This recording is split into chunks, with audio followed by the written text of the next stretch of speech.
speak very slowly. Okay, I've had some students who have used a lot of uhs and ahs, and this is a problem. So don't speak too slowly. Okay. Another thing, don't speak quietly. Okay, a lot of students, they're nervous and they're shy, so they talk like this. And the examiner has to really listen. They can't hear what they're saying, and so you're not going to do as well if you talk quietly. Talk with confidence, talk loudly so they can hear what you're saying. Okay? Finally, the most important point, don't worry about being perfect. You do not have to speak perfect English to do well on the IELTS.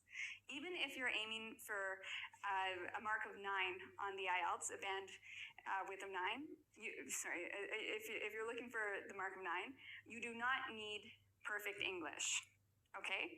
You can make mistakes. So if you make a mistake, that's okay. If you can correct it easily, do so. If you try to correct it, you're going to make more mistakes or you're going to take a lot of time, it's okay, just leave it. If you make a mistake, continue to talk, move on. There's a chance that the examiner didn't even hear that mistake and they expect you to make mistakes. So if you make a mistake between using or the, if you make a mistake in terms of grammar, it's okay. Native speakers make mistakes too. People are used to hearing native speakers, ESL students make mistakes, so you do not have to be perfect. I can't say that enough. Don't worry about being perfect. Okay? So if you're wondering the types of questions you may see on the IELTS, and if you want to practice with a friend or even in front of the mirror, and in today's lesson, we are going to be looking at the IELTS. So the IELTS is a test that a lot of ESL students have to take when they want to go to a Canadian university, an Australian university, an English university.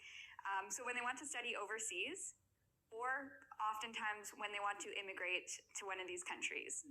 Okay? So we're looking specifically at the speaking part of the IELTS, part 2. So the IELTS speaking task is split up into 3 sections. We are going to be looking at section 2 in this video. Okay, so let me first explain what happens in section 2, and then we are going to look at some tips on what you should do if you want to do well on this section, and things you shouldn't do. Okay, so let's get started. So in the part 2 of the speaking component of the IELTS, you will be speaking for about 2 minutes. Okay, so this part lasts for about 3 minutes.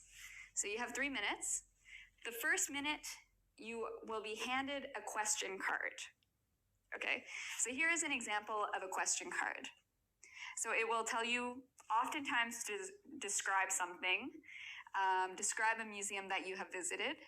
It will tell you what you need to say. You should say where it is, why you went there, what you particularly remember. This is just an example. Okay, so it can be on different topics, but you will get a card that looks something like this. Okay, so you have 1 minute to look at the question and to make notes and to think, okay, what am I going to say? So that takes 1 minute. And then after that, the examiner will tell you, okay, you can begin.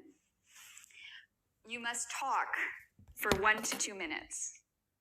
So a lot of students actually consider this the hardest part of the speaking component because it's not a dialogue, okay? The examiner isn't asking you questions and you're giving responses and you're going back and forth. In this part of the IELTS, you just talk, and you talk for 1 to 2 minutes. So a lot of students find this difficult because talking for 2 minutes, even for some native speakers, is a little difficult. Okay, so that's what's going to happen in this part.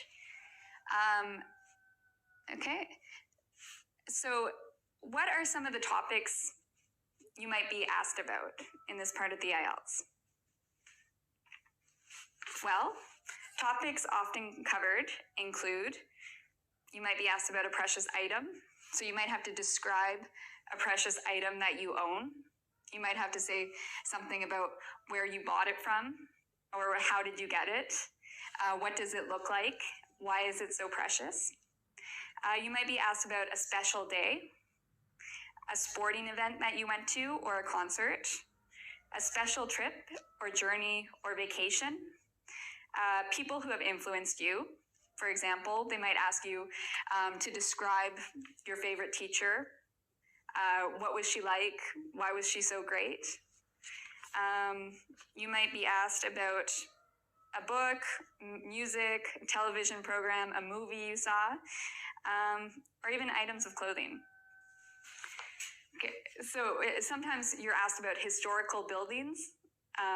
You might be asked about a neighborhood in your city. The key thing that you probably will be asked is, this question is often about description. Not always, but usually you have to describe something. And then they usually have 3 questions.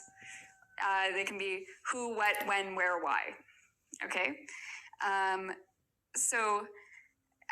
These are the types of questions that they ask. All right, so now let's look at some things you can do in order to do well on this part of the IELTS. Okay, so what are some of the do's for the IELTS, for the speaking part? Okay, number 1, very, very important, take notes. You're given 1 minute where you get to look at the question and you're given a pencil and you can take notes. Do it. Take notes. A lot of ESL students, they think, I don't really want to take notes. It's a waste of time. I know what I'm going to say in my head. What happens is while they're speaking, they forget certain key points and they go off topic. They don't stay organized. So your notes are very important because they keep you on topic and they keep you organized, which is one thing you're marked on. Okay. Another thing that is very important, actually, write keywords. So when you're making your notes, don't bother writing sentences of what you're going to say. You only have 1 minute. Just write keywords.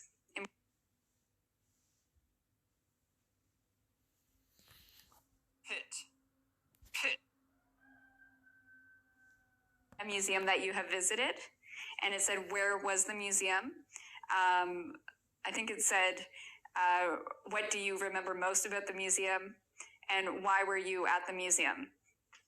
So if you get these 3 questions, make sure you answer each question, okay?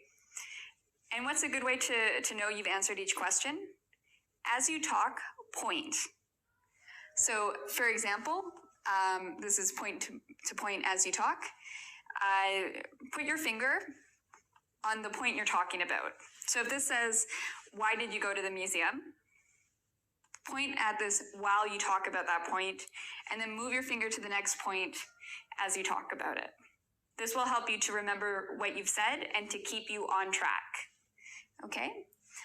Another very important thing to do is, these often ask you about your own experiences.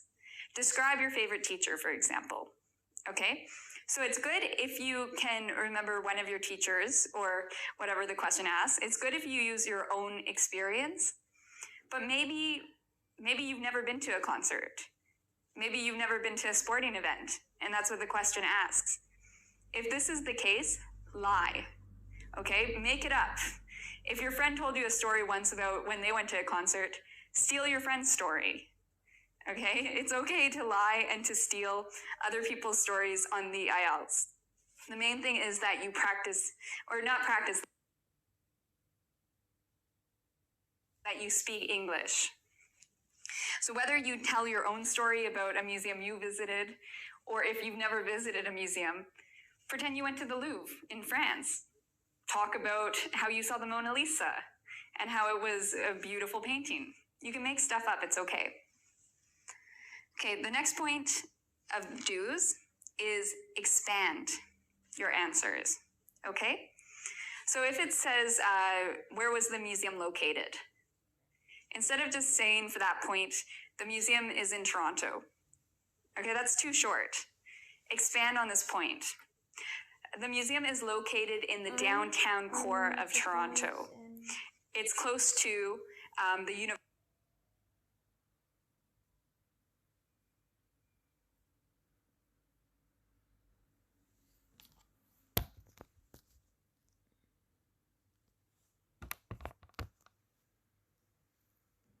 Describing. It's good to use your senses, meaning when you have to describe something, imagine it in your mind. And if you run out of things to say, think about your senses. What did it look like? What did it smell like? What did it sound like? For some of these, maybe you didn't taste them, like a building, but you get the idea. You can use your senses to help you imagine the area better, or the object, or the person. Okay, the next point, organize your speech. This is a must. Okay, so some students, when they do this part of the IELTS, they talk and they talk and they talk, but there's no organization. So what you need to do is, it's very good to have an introduction, it's very good to have a body, and it's good to have a conclusion. It's almost like you're doing an essay, but you're saying it. You want to introduce the topic, then you want to address all the points, the 3 points, and then you want some sort of conclusion.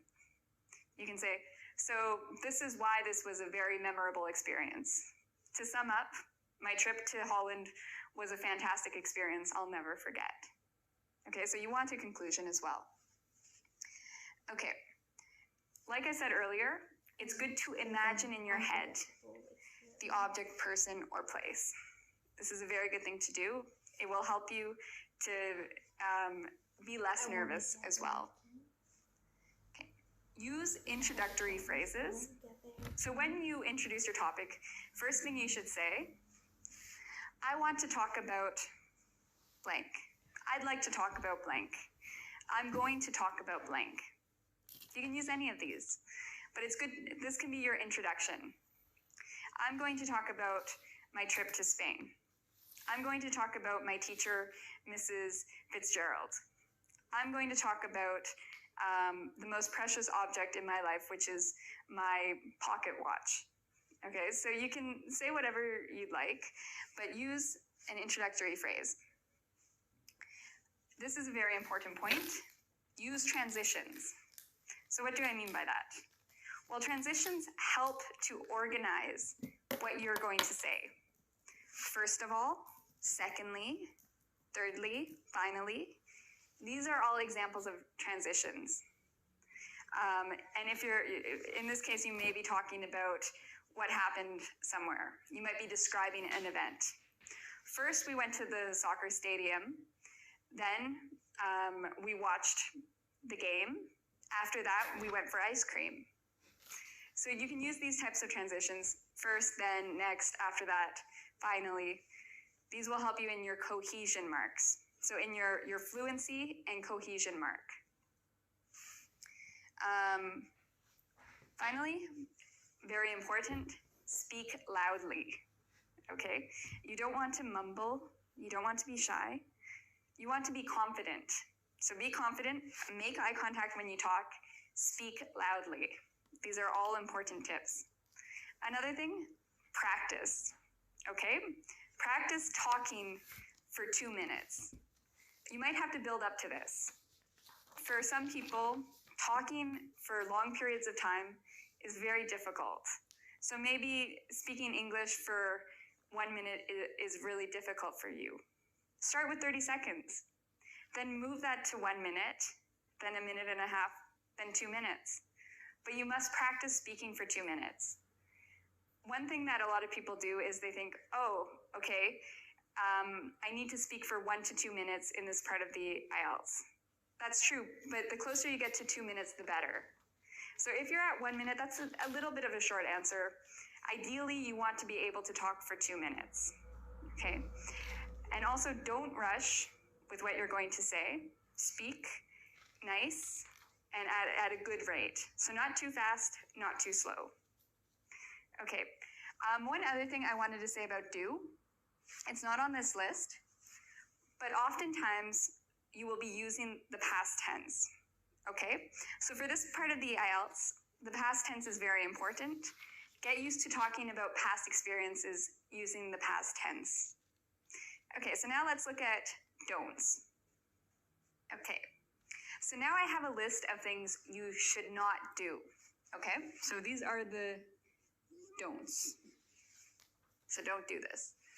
Okay, the first one, a lot of ESL students want to do this. They want to memorize answers in advance. So they look up a whole bunch of different questions, and then they write down what they're going to say, and they spend so much time memorizing for each question. This is not a good idea, because first of all, it's easy to tell when you've memorized something. It doesn't sound natural. You're going to lose marks if it sounds like you've memorized something. And there are just too many different questions they can ask. So don't memorize answers. That's not a good way to prepare. Instead, focus on expanding your vocabulary. Okay? Practice talking about museums. What words do you need to know where you can talk about museums? Same with objects, teachers. How can you describe someone? So try to come up with descriptive words. Expand your vocabulary. That would be a better way to prepare for this. Okay, don't write too much. I told you for the first part of this section, you get to write for 1 minute. Don't write full sentences. It's good to write about 1 to 2 words per point. So there's about 3 points. 1 to 2 words is good.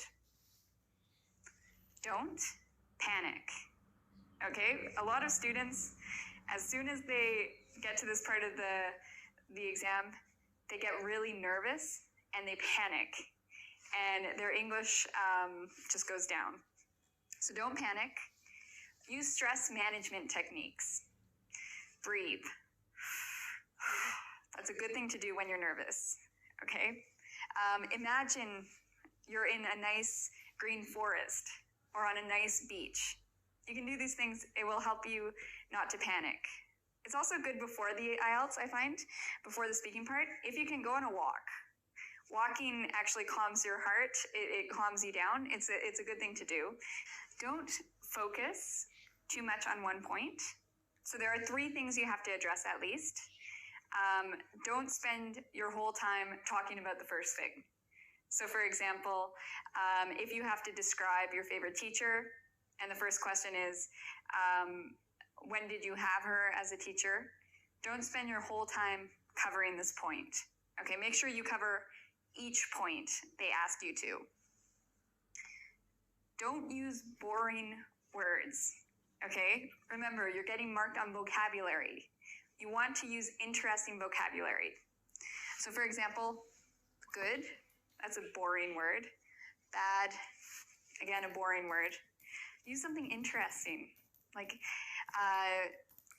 my favorite teacher was really exciting. She was very enthusiastic.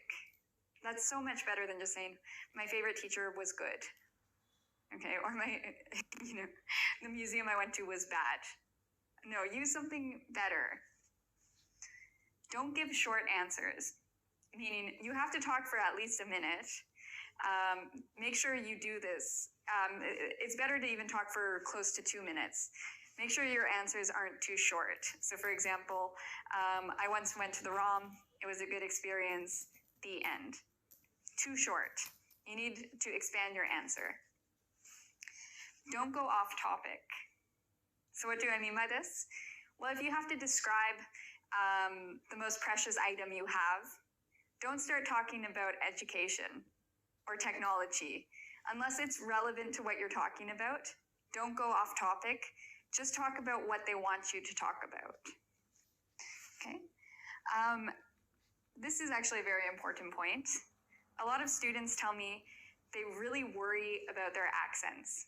They think, oh, I can't pronounce things very well. I might mispronounce a word. I have problems pronouncing R, for example, or certain letters, CH. It's okay if your pronunciation is not perfect. The main thing, and if you have an accent, it's okay if you have an accent. Most people have accents, so you don't have to worry about your accent.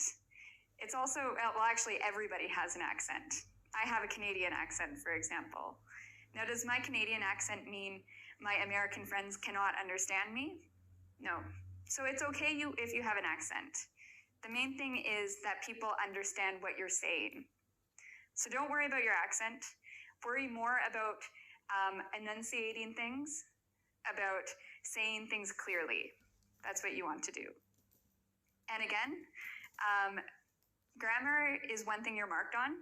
Your grammar does not have to be perfect. So if you make a mistake, that's okay. Move on. Okay? You can make mistakes. It's okay if you make mistakes. Which is a test that ESL students take when they want to immigrate to certain countries such as Canada, Australia, England. It's also a test some universities require students take.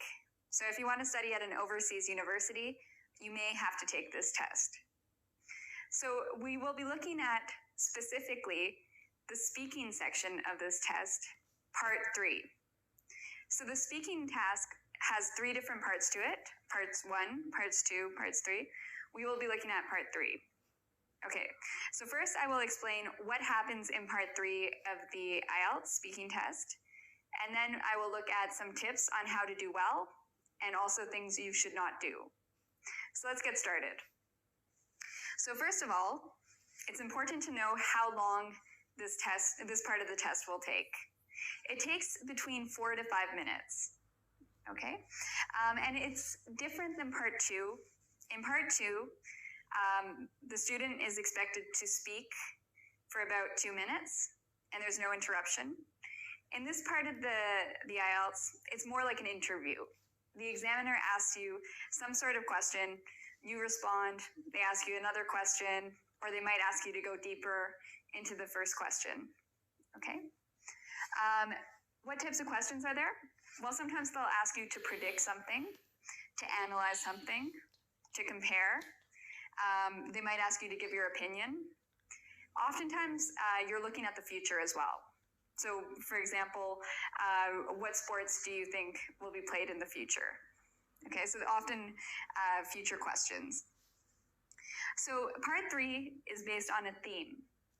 In part 2, you're given something to describe often.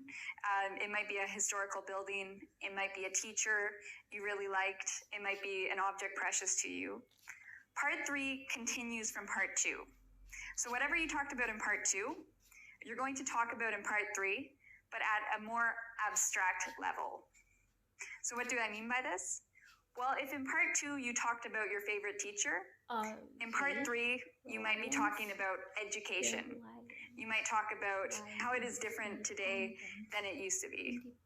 Okay, so you might be looking at education.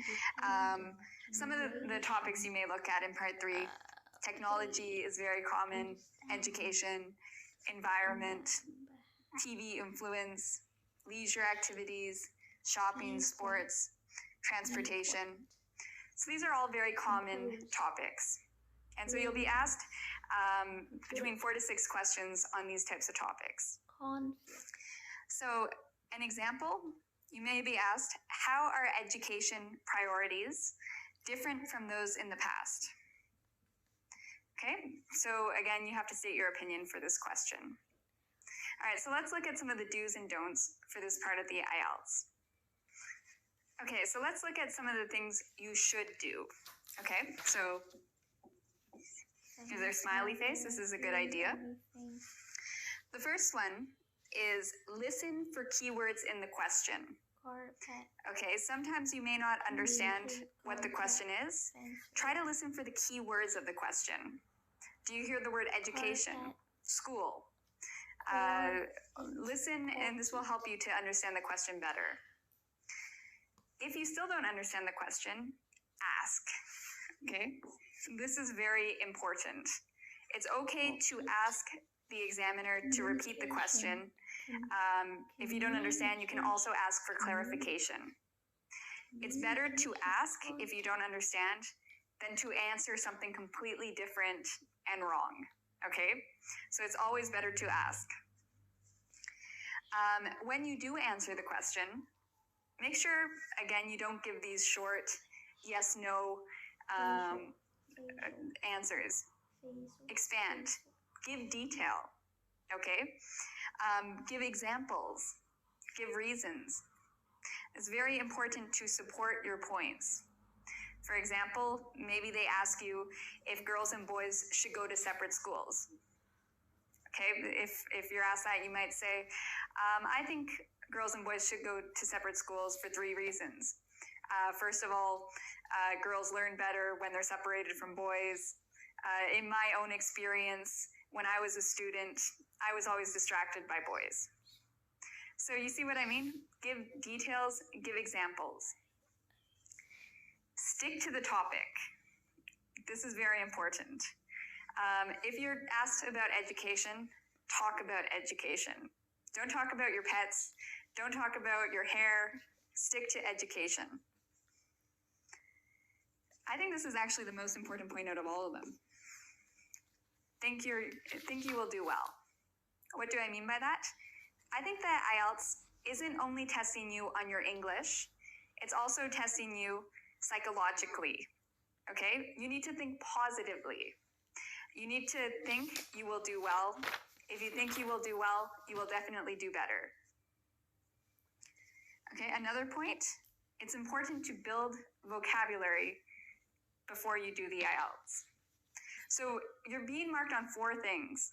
You're being marked on pronunciation, you're being marked on grammar, you're being marked on vocabulary, and you're being marked on fluency and coherence. So that last one is together. So these are the 4 different areas you're being marked in. It's good if you focus partially on building your vocabulary beforehand. This is a good way to prepare. You know you're going to be marked on this, so why not think about words that have to do with technology?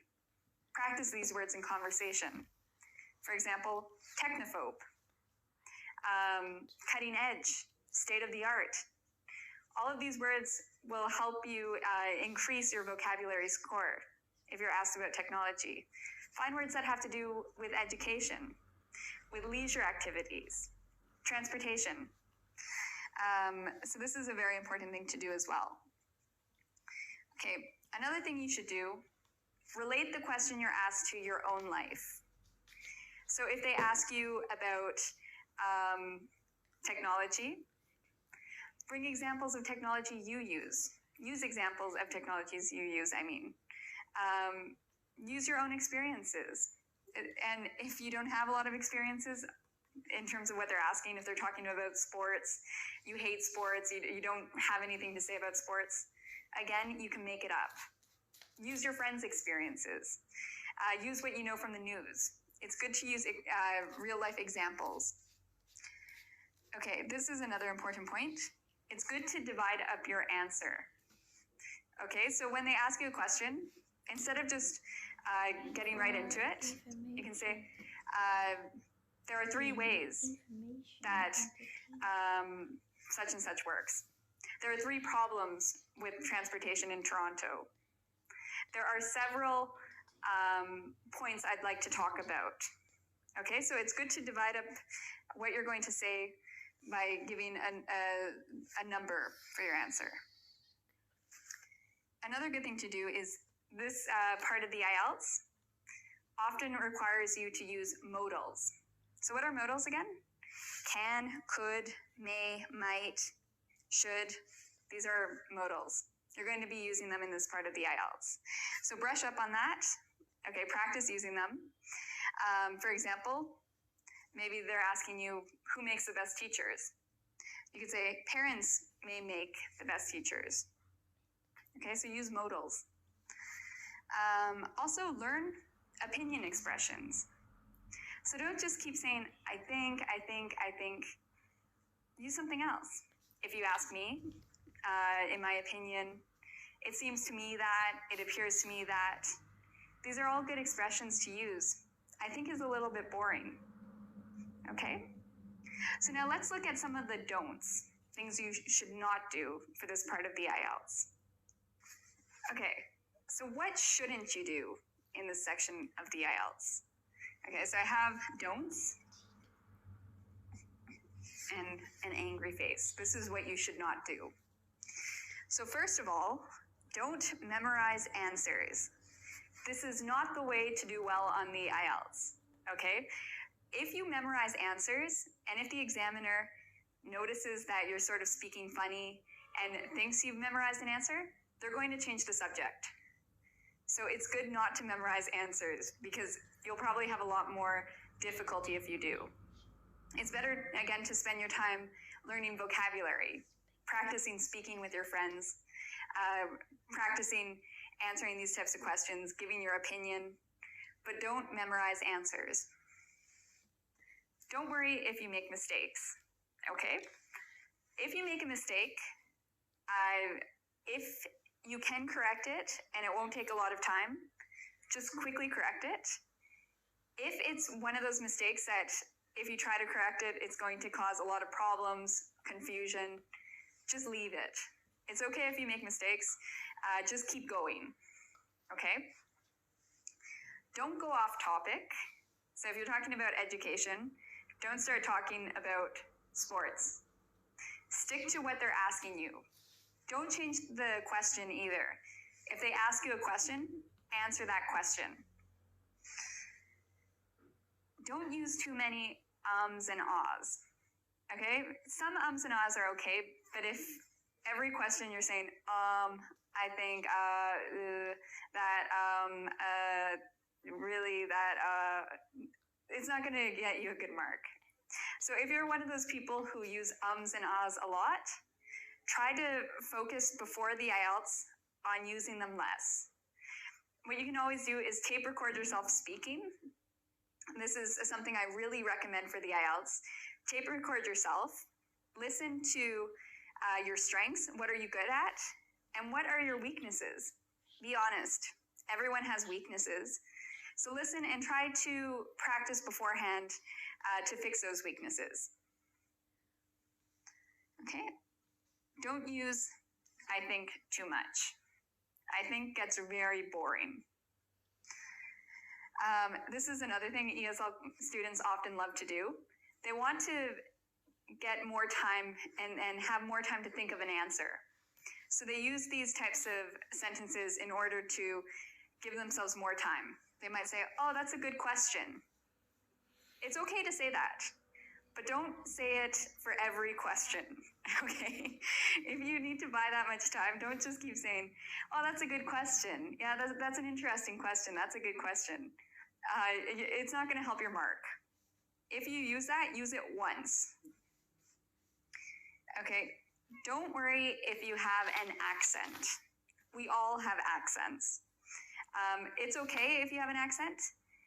In terms of your pronunciation mark, the main thing they're looking for is that you speak clearly and they can understand what you're saying. Okay? I think I said this twice, yes. So this is a very important point. I wrote it here twice. Don't worry if you make mistakes. Okay? Treat this almost like a conversation. You know, it's good to support what you're saying. It's good to make clear arguments. And so don't get too worried about this section of the IELTS. Practice is the most important thing. Practice giving your opinion to your friends, to your family, to anyone who will listen to you. Practice in English. And in today's video, we are talking about love and dating. I'm going to teach you some very good vocabulary you can use when you're talking about boyfriends, girlfriends, people you like. You will see these words maybe on TV, in movies, especially if you like romantic comedies. These words come up a lot. So specifically, what I am going to teach you is phrasal verbs that have to do with love as well as dating. Okay? So you might be wondering, what is a phrasal verb? Good question. So if you know what a verb is an action. Okay? So some examples of verbs are play, listen, look, eat. These are all different verbs. A phrasal verb is a little bit different. The reason a phrasal verb is different is because you have the verb and a preposition, okay? So what's a preposition? A preposition is a word like on, off, over, under, above, below, at, in. These are all prepositions, okay? So the thing about a phrasal verb is when you have a verb, imagine the verb get. If we add a preposition to it, it changes the meaning of the verb. So for example, we have get on, get off, get over, get under, okay? Get above. We have all these different phrasal verbs with get, and each one has different meanings. And the meaning is really in the preposition, okay? So we have tons of these in English, and we use them a lot in conversation. So today we're going to look at some ones that have to do with dating. So let's give some examples, okay? I have here hit on. Hit on is a phrasal verb. We have hit, which is the verb, and on, which is the preposition, okay? Before we continue, I just wanted to point out one thing. There are different types of phrasal verbs. So we have phrasal verbs where the verb and the preposition are together. There's nothing in between them. So hit on is an example of this. You see hit and on, they're together. There's nothing in here. There's no person, there's no object. Hit and on, the preposition and the verb are together. Now there is also a different type of phrasal verb where you have the verb, and then there's something in between the verb, and then there's the preposition. So for example, another phrasal verb we will look at today, check out. You have check her out. So you actually have the verb, the preposition, but there is something in between the verb and the preposition. In this case, we have a person. In other cases, it might be an object, okay? There's also a third type of phrasal verb where pretty much with the third type, you have a choice. You can either put the phrasal verb together or it can be separate. Today, we're mainly, though, looking at either ones that are together like hit on or ones that are separated by a person or a thing, such as check her out. If you're a little bit confused, don't worry, because we will be looking at so many examples of what I'm talking about today, so you will really understand this concept. Okay, so let's look at hit on and the meaning of hit on. So I have here the sentence, Dave hit on me. Okay, so we have hit, which is the verb, on with it, which is the preposition. They're always together. And what this means is, it means Dave said something to me. He told me that I was maybe beautiful or pretty, and maybe he asked me for my phone number.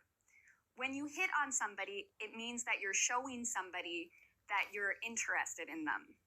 Okay, so if you ever have seen any movies where you have people in bars or at clubs, you have, and this can also be for real life too, you might have a man go up to a woman and hit on her, meaning he says to the woman, can I buy you a drink?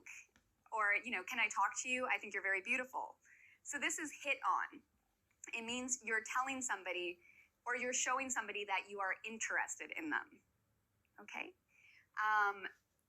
Okay, the next one I wanted to look at, the next phrasal verb is check out. So the man checked her out. What does this mean? When somebody checks you out, it means they're looking at you in a certain way. Check out, when we're talking about dating, really has to do with the eyes, okay?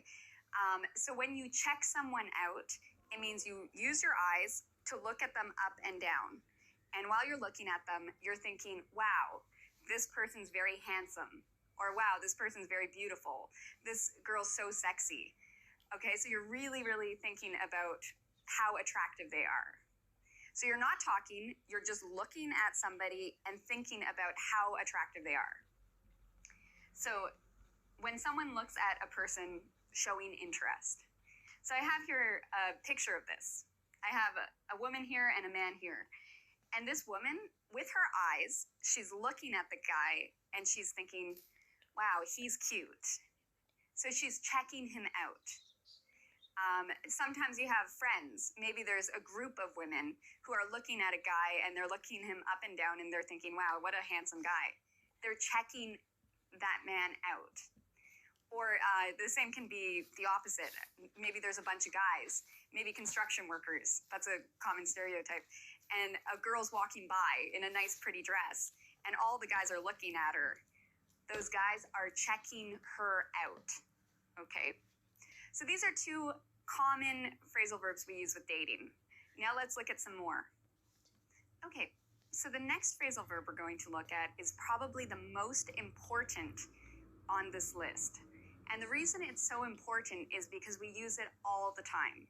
Okay, so this is, you will definitely hear this one a lot. So let's look at it. This is go out with somebody. Okay, so for example, Calvin goes out with Amy. Or they are going out. So what does go out mean? Well, it's another way to say to date or to be a couple.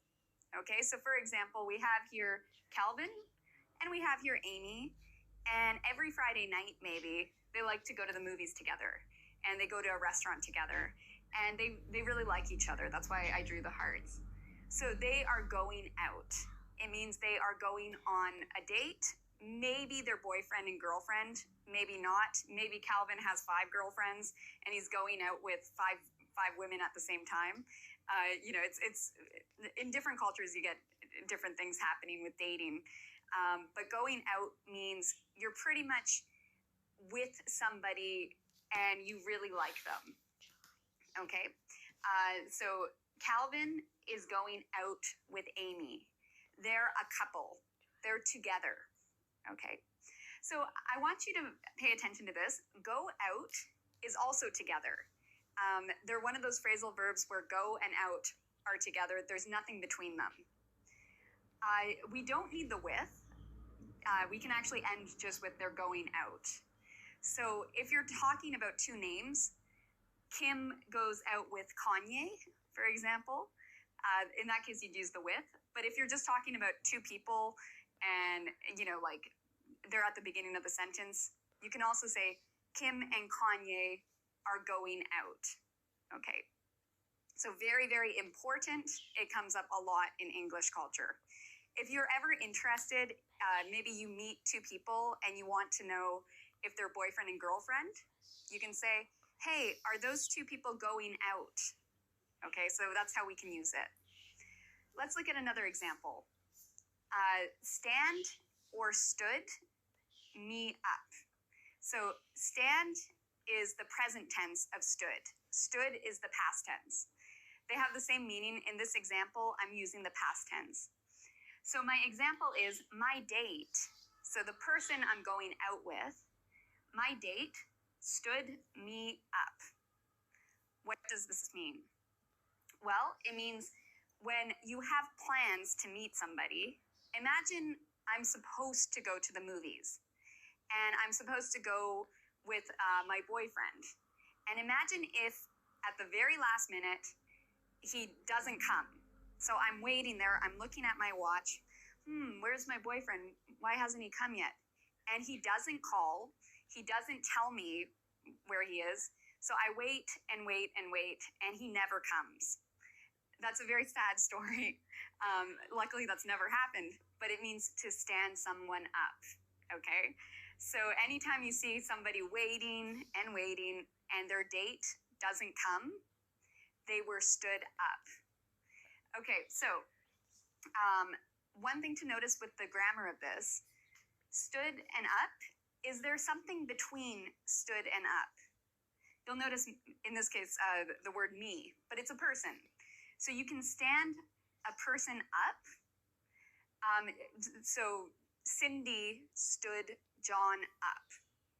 Okay, so a lot of the times we have a person here. Can we do it without? My date stood up? No, this has a different meaning. In this case, without a person here, it means you stand up. So that's why the placement of these things are so important. All right, let's look at two more examples. We have turn on and turn off. Two more very good examples of dating vocabulary. So what are these examples? Tattoos turn me on. This means tattoos, in my opinion, are attractive. I like tattoos on a man. When I see tattoos, I don't know, okay, I feel my heart flutter. I like tattoos. Okay, now what's the opposite? Big muscles, so big muscles, turn me off. This means, in my opinion, I don't think they are attractive. It means I don't like big muscles, okay? For some people, you could say intelligence. People who are smart turn me on. People who like to read turn me on. People with mustaches turn me on. This means I find them attractive. And then the opposite, maybe you could say somebody who smells turns me off. Maybe somebody who is rude, somebody who is not polite. That's a turn off. That turns me off. So it means I don't like that in a person I'm dating. So turn on is attractive. Turn off means it's something unattractive. Now notice the placement for these phrasal verbs, okay? Tattoos turn me on. Is there something in between turn and on? Yeah, we have the person here.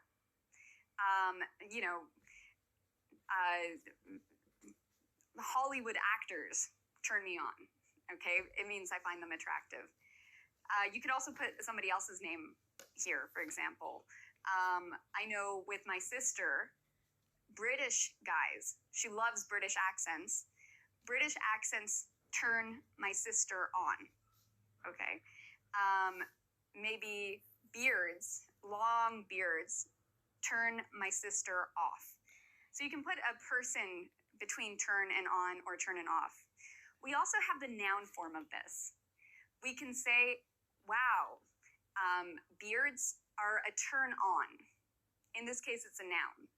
Or we can say, long hair on a man is a turn on. We could say, smelly, people who smell are a turn off. Okay, so we have it in the noun form. Okay, and this is actually quite common too. So now let's look at some other phrasal verbs we can use. Okay, so our next phrasal verb is also very common, and that is to make out with somebody. In this case, I have it in the past tense, but we can also say they make out or they will make out. In this case, I wrote they made out. So made is the verb and out is the preposition. So what does this mean? It means to kiss very passionately. Sometimes you might see people, usually not in public, but every once in a while you might see somebody making out with somebody else on a park bench, for example. So this is making out. It means to kiss very passionately. Our next sentence is hook up, okay?